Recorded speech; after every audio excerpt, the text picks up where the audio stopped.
வரலாற்றில் மிகுந்த ஞானம் பெற்ற ராஜாவாக அறியப்படும் சாலமோன் ஏன் 700 மனைவிகளையும் 300 துணைவியர்களையும் கொண்டிருந்தார் தெரியுமா? அது வெறும் ஆசை அல்லது கட்டுப்பாட்டை இழந்த இன்ப வாழ்க்கை அல்ல. அதன் பின்னால் இன்றைக்கு மறந்து போன ஒரு மிக நுணுக்கமான அரசியல் திட்டம் இருந்தது. 1 ராஜாக்கள் புத்தகம் இதை தெளிவாக பதிவு செய்கிறது.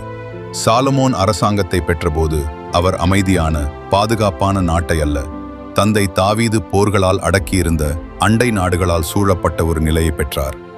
அவர்கள் தோற்கடிக்கப்பட்டிருந்தாலும் உண்மையான விசுவாசத்தில் இணைந்தவர்கள் அல்ல. பொதுவாக அடுத்த தலைமுறை அந்த போர்களின் பழியை சந்திக்கும்.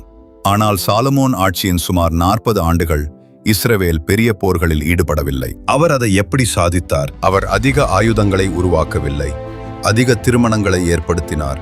அந்த காலத்தில் உடன்படிக்கைகள் ஒப்பந்த மேசைகளில் கையெழுத்திடப்படவில்லை, அவை திருமண விருந்துகளில் உறுதி செய்யப்பட்டன. ஒரு ராஜகுமாரி அரண்மனைக்கு அனுப்பப்படும் போது ஒரு எல்லைப் போர் குறைந்தது சில காலத்திற்கு அமைதியாகியது. ஒரு அரச குடும்ப பெண் திருமணம் செய்து கொண்டால் எதிரி நாடு உறவாக மாறியது. ஆகவே அந்த 700 மனைவிகளும் 300 துணைவியர்களும் வெறும் திருமணம் அல்ல, திருமண உறவுகளால் நாடுகளை இணைத்த ஒரு மிகப்பெரிய அரசியல் வலையமைப்பாக இருந்தது.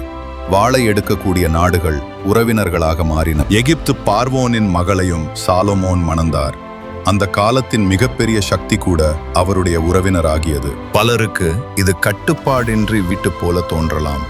ஆனால் வேறு கோணத்தில் பார்க்கும்போது இது உயர்நிலை அரசியல் சதுரங்கம் போன்றது. ஆனால் நெருக்கம் மூலம் வாங்கப்பட்ட அமைதி ஒரு விலையை கேட்கும். அந்த திருமணங்களுடன் நகரத்திற்குள் வந்த விக்கிரகங்களும் பலிபீடங்களும் சாலமோனின் இருதயத்தை அவருக்கு ஞானம் தந்த தேவனிடமிருந்து மெதுவாக திருப்பின. அப்படியானால் நீங்கள் சாலமோனை எப்படி மதிப்பீர்கள்?